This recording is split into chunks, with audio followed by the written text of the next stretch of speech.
Tu prends une paille géante et tu commences à gonfler Saturne. Elle devient de plus en plus grosse, et plus grosse, et plus grosse encore. Ça suffit. Maintenant, ajoutons-lui des anneaux géants. Voilà, je te présente Super Saturne, également connu sous le nom de Saturne sous stéroïdes. C'est un objet réel que les scientifiques ont découvert en 2012, une planète nommée J1407b. Et les astronomes ne sont toujours pas certains de ce dont il s'agit vraiment. Il pourrait s'agir d'une géante gazeuse comme Jupiter ou Saturne dans notre système solaire. Dans ce cas, elle n'aurait pas de surface solide. Donc si tu voulais mettre le pied sur cette planète, tu tomberais simplement à travers elle jusqu'à son noyau. Mais il pourrait aussi s'agir d'une naine brune, soit quelque chose entre une grosse planète et une étoile à part entière. De tels objets doivent être suffisamment lourds pour déclencher des réactions thermonucléaires, comme celles qui se produisent à l'intérieur des étoiles. Mais la puissance de ces réactions est trop faible pour que les naines brunes brillent et émettent de la chaleur. Pour imaginer la taille et le poids de J1407b, regardons notre Terre. Si tu mets notre planète sur une balance, celle-ci indiquera son poids en tonnes d'un 6 suivi de 21 zéros. Notre planète fait environ 12 700 km de diamètre. C'est Jupiter, la plus grande planète de notre système solaire. Son diamètre est 11 fois plus grand que celui de la Terre. Elle est aussi 318 fois plus lourde. Si Jupiter était un seau, tu pourrais y mettre 1321 terres. Et voici notre héroïne du jour, Super Saturne. Elle est presque 20 fois plus grande que Jupiter.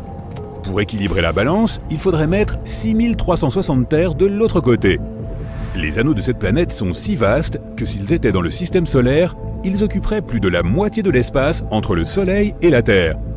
Et si Super Saturne échangeait sa place avec notre Saturne à nous, tu pourrais voir ces anneaux à l'œil nu. Ils seraient plus grands qu'une pleine lune.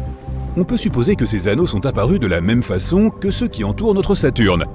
Selon une théorie, il serait ce qu'il reste d'une lune aujourd'hui disparue. Son orbite n'était pas stable et au fil du temps, la Lune a été mise en pièces par les forces de marée de l'énorme planète autour de laquelle elle tournait. De petits morceaux de cette ancienne Lune ont pris place sur l'orbite de la géante. Ils sont entrés en collision les uns avec les autres, exactement comme dans un mixeur. Après un certain temps, il n'est plus resté que des particules de poussière et de glace se déplaçant autour de la colossale planète. Une autre théorie suggère que les anneaux sont apparus après que la Lune soit entrée en collision avec un astéroïde ou avec une autre Lune. Le mixeur gravitationnel a alors fait son travail et a transformé tous ces débris de Lune en anneaux. Certains scientifiques pensent que les anneaux se sont formés à peu près en même temps que la planète elle-même. Ils ne seraient donc que les restes d'une nébuleuse planétaire, à savoir un nuage de gaz, de débris spatiaux et de poussière. Plus tard, tout ça est devenu compact et s'est solidifié pour former une planète. Nous ne pouvons que spéculer sur l'origine des anneaux de Super Saturne, mais les scientifiques affirment que leur masse représente 80% de celle de la Terre. Cela signifie peut-être que la Lune qui orbitait autour de J1407b avait à peu près la même taille que notre planète. Il y a un petit trou au milieu de ces anneaux. Les scientifiques pensent que la Lune de Super Saturne pourrait s'y trouver. Si c'est le cas, elle devrait avoir à peu près la taille de Mars. Si les scientifiques ont raison et que Super Saturne est en fait une naine brune, alors c'est une découverte incroyable. Les scientifiques pourront la regarder vieillir. On suppose que les naines brunes perdent leur énergie et rétrécissent, se ternissant peu à peu. Et quand une naine brune a épuisé toute son énergie, elle se transforme en une naine noire. Il est alors facile de la confondre avec un trou noir. Nous n'avons encore découvert de naines noires nulle part dans l'univers parce qu'il leur faudrait des milliards et des milliards d'années pour se former. Notre univers est trop jeune et aucune étoile, même parmi celles qui sont apparues dès la naissance de l'univers, n'a eu le temps de devenir une naine noire. L'un des objets les plus anciens de l'univers est cette naine blanche au nom assez long, WD 0346 plus 246. Elle a environ 11 à 12 milliards d'années et est à moitié plus froide que notre Soleil. Et elle ne cesse de se refroidir. Il lui faudrait en années environ 10 suivi de 15 zéros pour se transformer en naine noire. À titre de comparaison, l'univers est âgé, en années encore, de 1,4 suivi de 10 zéros années. Les scientifiques pensent qu'une naine noire existera pendant environ 10 suivi de 25 zéros années, se nourrissant de matière noire. Après ça, ces protons, les plus petites particules de matière, commenceront à se désintégrer. Et ensuite, la naine noire s'évaporera tout simplement. Cela prendra encore 10 suivi de 49 zéros années. Mais si les protons restent intacts, un scénario bien plus intéressant attendra la naine noire. Dans 10 suivi de 1500 années, la naine noire deviendra une étoile de fer. Il s'agit en gros d'un énorme boulet de canon dans l'espace. Cette sphère de fer existera des milliards de fois plus longtemps que notre univers tout entier n'a encore existé, jusqu'à ce qu'elle se transforme soudainement en trou noir.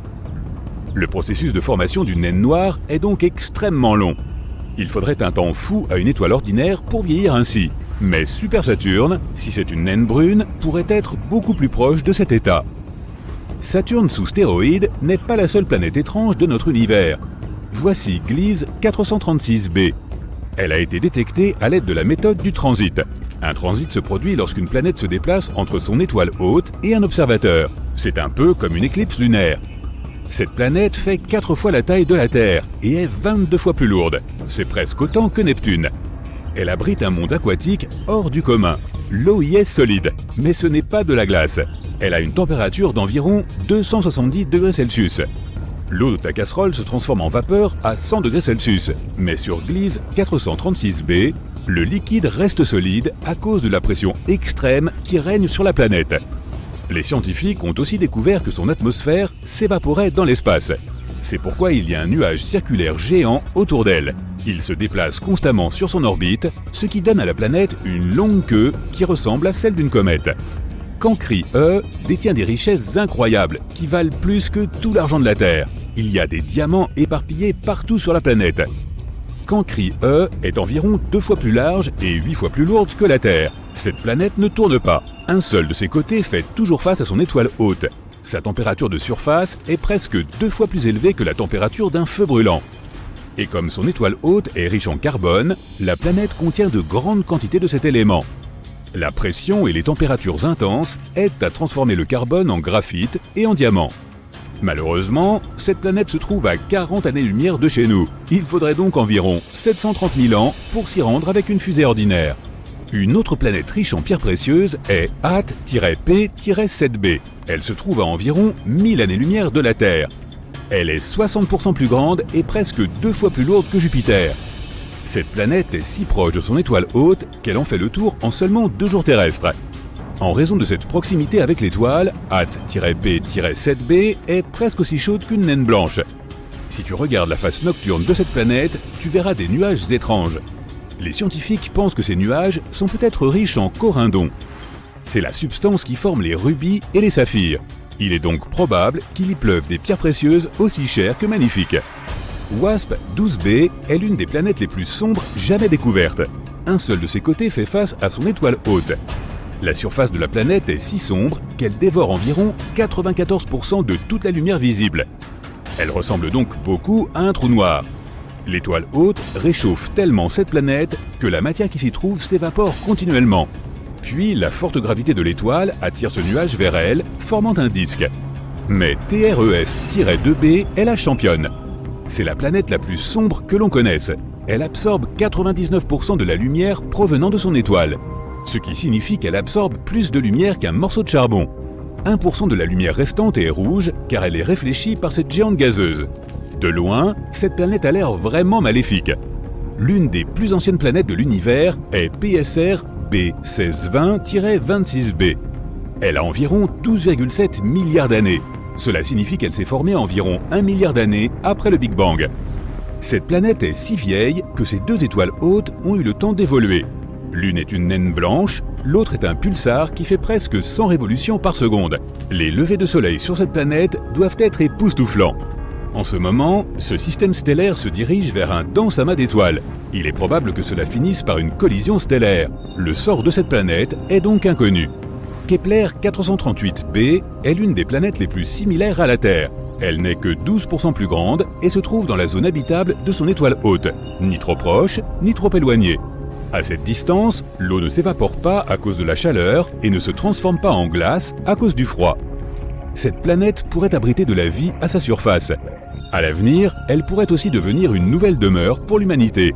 Mais il nous faudrait encore 470 ans pour nous rendre sur cette planète, même si nous voyagions à la vitesse de la lumière, ce qui est impossible en raison des lois de la physique. Une énorme météorite entre dans notre atmosphère, provoquant une explosion aux proportions catastrophiques. toutes les formes de vie sur Terre cessent d'exister.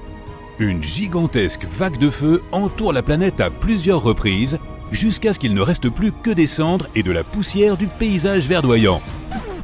Mais ensuite, de nouveau, il y a une autre option pour le futur de notre planète. Le Soleil pourrait l'avaler. Waouh, c'est qui ? Au cours de son évolution, notre étoile va continuer à croître. Je suis le seul à entendre cette voix ? Jusqu'à ce qu'elle devienne si grosse qu'elle avale notre planète sans même s'en rendre compte. Mon pote, c'est ma vidéo. Je pense pas, non. Ok, je vais la partager avec toi. Mais ne nous projetons pas si loin dans le futur. Comme tu veux, mon pote. Et que penses-tu du fait que la Terre aura bientôt des anneaux ? Comme Saturne ? Presque. Les anneaux de Saturne sont faits de poussière et de glace. Oui, j'en ai entendu parler. Il y a des milliers d'années, quelque chose de vraiment mystérieux s'est produit sur l'orbite de Saturne. La gravité de la planète a détruit l'un de ses satellites. Oui, Saturne est une géante gazeuse. Elle est 95 fois plus lourde que la Terre, donc sa gravité est plus forte. Elle a attiré une petite lune de son orbite vers sa surface. Puis, elle a été détruite de l'intérieur par des forces de marée comme celles qui existent entre la Terre et la Lune. De nombreux fragments immenses sont restés sur l'orbite de Saturne. Certains scientifiques disent qu'il y a eu une collision de deux lunes à cet endroit. Elles se sont écrasées l'une contre l'autre comme des boules de billard. Résultat, les deux corps cosmiques se sont transformés en un tas de débris et de blocs de glace. Peu importe comment ils sont arrivés là, ces débris ont commencé à tourner autour de Saturne. Ils sont entrés en collision les uns avec les autres, se transformant en roches plus petites. Cela ressemblait à une sorte de mixeur cosmique. Les roches se sont progressivement transformées en poussière et d'énormes blocs de glace se sont transformés en petits cristaux. En moyenne, ces objets sont proportionnellement équivalents à la taille d'un ongle humain par rapport à celle d'un bus scolaire. Et bientôt, des anneaux similaires vont apparaître autour de la Terre. Mais comment ? Je veux dire, nous avons la Lune, et il est difficile d'imaginer qu'elle puisse exploser un jour. De plus, nous n'avons pas d'autre Lune pour recréer la même collision dans notre orbite. Des débris spatiaux, nous en avons beaucoup. Nous avons commencé à lancer des vaisseaux spatiaux dans l'orbite terrestre vers 1957, et ça suit presque toujours le même scénario. Oui, une fusée est constituée de plusieurs parties, un propulseur ou même plusieurs. Le deuxième étage de la fusée et une cargaison qui est contenue dans une capsule à la fin de la fusée. Le propulseur pousse la fusée presque jusqu'à l'orbite, puis la désamorce. Le deuxième étage allume les moteurs et monte encore plus haut pour mettre la cargaison en orbite. Ensuite, le deuxième étage se détache également et la capsule de chargement libère le satellite ou la sonde spatiale dans l'espace. Oui, le premier et le deuxième étage de la fusée et la capsule cargo sont jetables. Cela signifie qu'ils restent dans l'orbite de la Terre. Au fil du temps, notre planète les attire. Ils entrent dans l'atmosphère et se consument à cause de la friction avec l'air. Mais de nombreux objets restent en orbite autour de notre planète pendant des décennies. En 2021, il y a environ 170 millions de débris spatiaux dans notre orbite. Il s'agit de parties de vaisseaux spatiaux comme les boulons utilisés pour déconnecter les étages de fusée. Il y a aussi d'anciens satellites artificiels, des satellites en fonctionnement, des engins spatiaux en état de marche et des débris liés à des collisions qui se sont déjà produites. Ah, j'en ai entendu parler. En 2009, 2 satellites sont entrés en collision l'un avec l'autre. Il y a eu d'autres collisions accidentelles auparavant, mais elles étaient beaucoup plus petites et entre des objets de taille différente. Oui, et ces fragments métalliques tranchants volent en orbite à une vitesse d'environ 10 km par seconde. Ils pourraient donc faire un voyage de New York à Londres en moins de 10 minutes. C'est à peu près la même vitesse que celle à laquelle volent nos fusées, et c'est environ 45 fois plus rapide que les avions commerciaux. Donc ces fragments ont beaucoup d'énergie. Lorsqu'ils entrent en collision les uns avec les autres, ils se brisent et deviennent plus petits. Tout comme les débris de Lune autour de Saturne. Exactement. Mais un tas de débris métalliques qui orbitent plus vite que la vitesse du son peuvent endommager notre vaisseau spatial, n'est-ce pas ? Oui, la Station Spatiale Internationale a déjà allumé ses moteurs pour manœuvrer une fois afin d'éviter une collision avec un nuage de débris spatiaux. Les pièces métalliques tranchantes peuvent endommager la coque de la station, voire la perforer. L'ISS, qui vaut environ 150 milliards de dollars, serait alors détruite. Donc, si nous continuons à jeter des débris en orbite, nous pourrions vraiment doter notre planète d'anneaux. Et ils seront visibles même pendant la journée. Ils reflèteront la lumière du soleil, tout comme la Lune. Et si tu regardes par la fenêtre, tu verras de belles rayures interrompues par l'ombre que projette la Terre. C'est une vue incroyable. Veux-tu en voir une encore plus insolite ? Imagine que notre soleil augmente de 10 fois sa taille. D'abord, ce processus se produit en ce moment même. Notre étoile est une chaudière géante qui brûle de l'hydrogène. Elle se réchauffe continuellement et tous les milliards d'années, le Soleil devient 10% plus brillant et crée plus de chaleur. Il va chauffer davantage la Terre et finalement les océans et les mers de notre planète vont commencer à s'évaporer. D'épais nuages couvriront complètement le ciel, transformant la Terre en une serre géante. Notre maison ressemblera à Vénus. On dirait que l'humanité ne pourra plus vivre sur Terre. Que ferons-nous alors? Nous chargerons tous les humains et les animaux dans des vaisseaux spatiaux et nous irons sur Mars.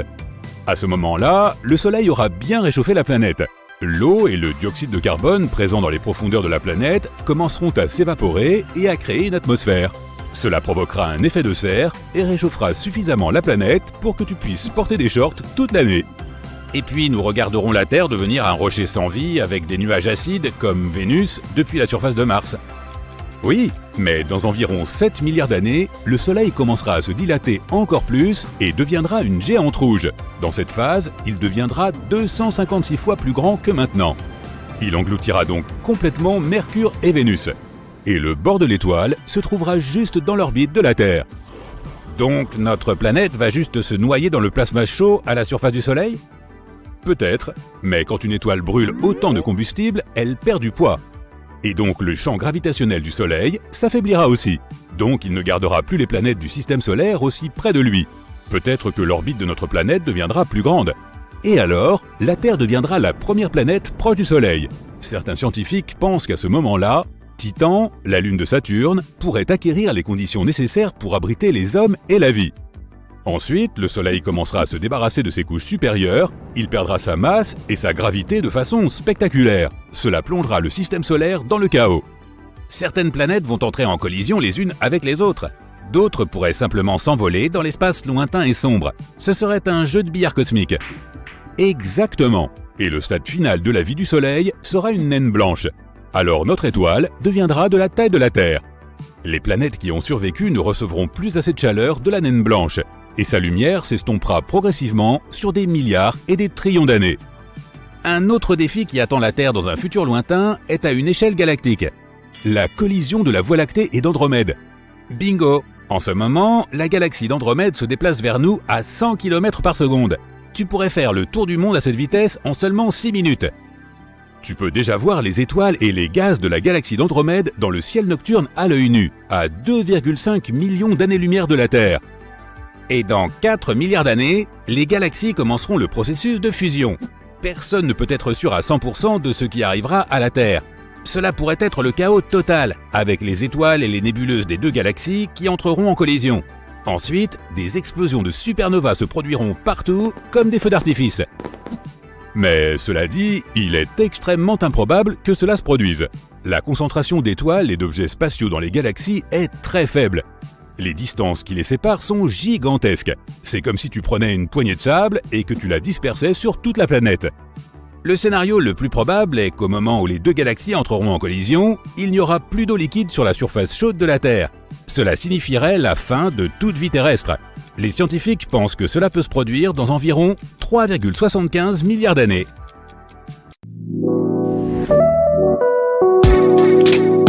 Tu es en train de te détendre dans ta chambre en écoutant de la bonne musique quand soudain le réseau tombe en panne. Tu essaies de redémarrer ton téléphone mais il n'y a toujours pas de connexion. Ta sœur débarque dans ta chambre en panique. Elle hurle quelque chose à propos d'anneaux. Des anneaux de quoi?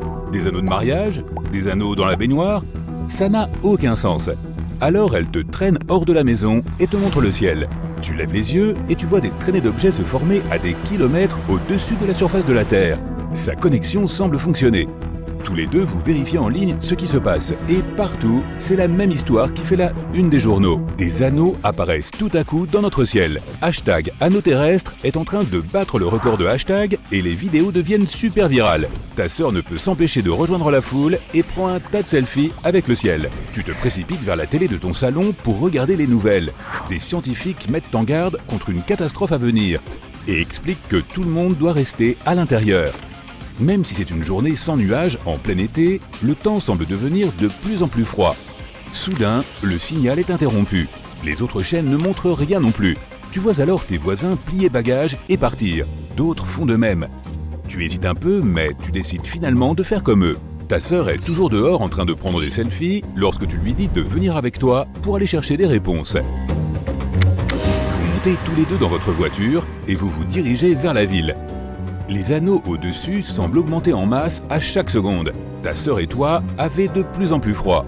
Vous vous dirigez vers l'université pour voir si quelqu'un sait quelque chose, mais il n'y a personne. Une seule voiture est garée dans le parking et c'est une bonne chose que vous reconnaissiez cette voiture. Ta sœur et toi vous précipitez à l'intérieur et trouvez le professeur d'astronomie en train de faire quelques calculs rapides pour essayer de comprendre pourquoi tout cela arrive. Il vous invite à vous asseoir et commence à vous expliquer. Personne ne sait de quoi il s'agit, mais ça limite l'exposition du soleil sur la Terre, ce qui explique pourquoi il fait de plus en plus froid. Pourquoi les anneaux deviennent plus épais demeure aussi un mystère.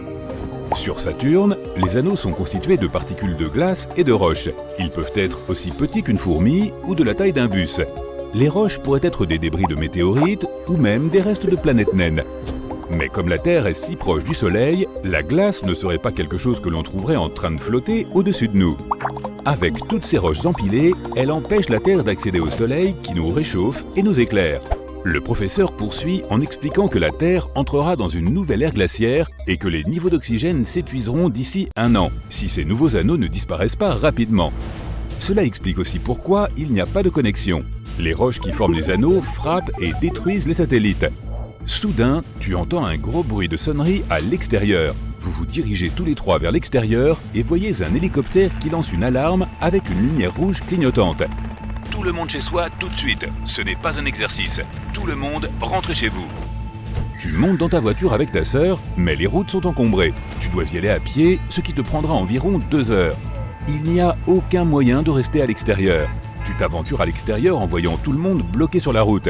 Ils se disputent tous entre eux et provoquent le chaos. Tu essaies de ne pas rester au milieu de tout ça et tu te faufiles jusqu'à l'autoroute. Comme les anneaux deviennent plus épais, il y a moins de lumière solaire qui passe à travers.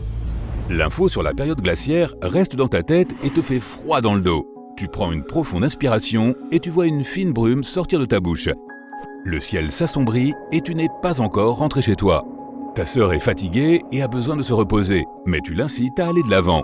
Vous trouvez un magasin de vêtements abandonné et vous y entrez. Les employés du magasin donnent de grosses vestes à tout le monde. Vous en prenez 2 et les enfilez. Plus qu'1 heure pour rentrer à la maison, mais le ciel est complètement noir.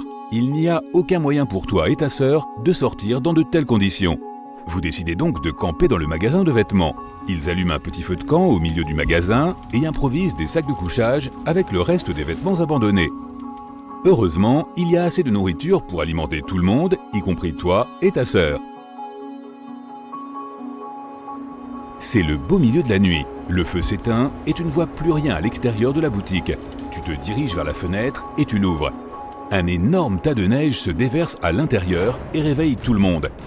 Nous sommes au milieu du mois d'août et une tempête de neige s'est formée pendant la nuit. Tout le monde est gelé et recommence le feu.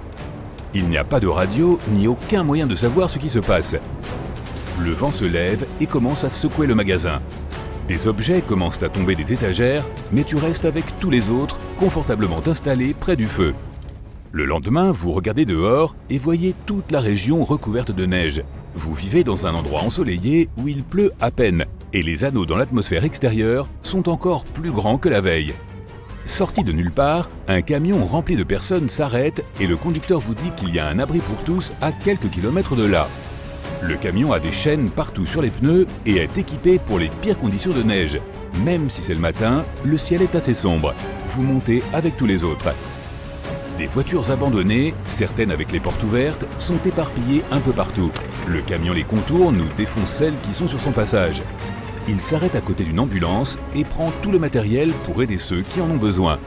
Tu passes dans ton quartier et tu vois ta maison entièrement recouverte de neige. Le grand arbre dans ton jardin est tombé sous le poids de la neige et a cassé le toit, ce qui a permis à la neige d'entrer.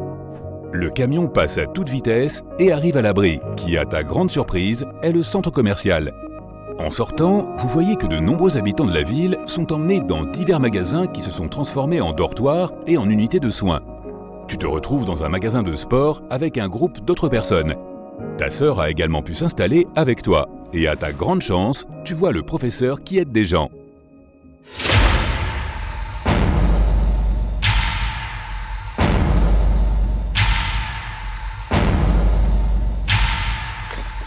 Mais peu après, une forte explosion retentit dans le centre commercial et casse les vitres. Tout le monde se met à l'abri. Tu vois des gens courir dehors. En sortant, tu vois un grand objet métallique devant l'entrée du centre commercial.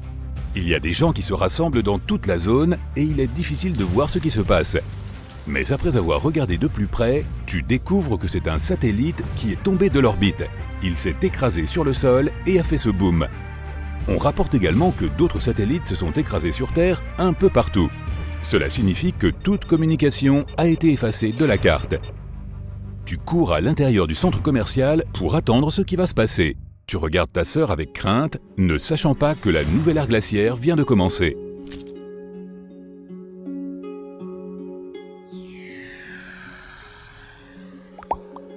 Un an plus tard, tu te détends dans ton bunker quand ta sœur débarque en panique. Les anneaux sont toujours là, mais c'est autre chose maintenant. Tu cours dehors et tu vois tout le monde se rassembler et regarder le ciel. En un an, les températures ont chuté au point de geler la totalité de la surface de la Terre. Les déserts et les jungles tropicales se sont transformés en terre glacée. Plus de la moitié de la faune s'est éteinte et les arbres sont devenus aussi rares qu'un trèfle à 4 feuilles. Ce qui signifie que les niveaux d'oxygène ont considérablement baissé. La plupart de la population, ou ce qu'il en reste, vit avec des bouteilles d'oxygène. Les scientifiques essaient toujours de résoudre le cas des anneaux. C'est exactement ce que le professeur avait prédit. Mais dans le ciel, des pierres semblent tomber et s'écraser partout. Cela commence au loin, mais ensuite, les rochers commencent à tomber tout près. Tu cours avec tous les autres vers le centre commercial, qui a été recouvert d'une couche de métal pour garder la chaleur à l'intérieur. Ça devrait être plutôt sûr là-dedans. Si les pierres tombent, cela signifie que les anneaux se dissipent.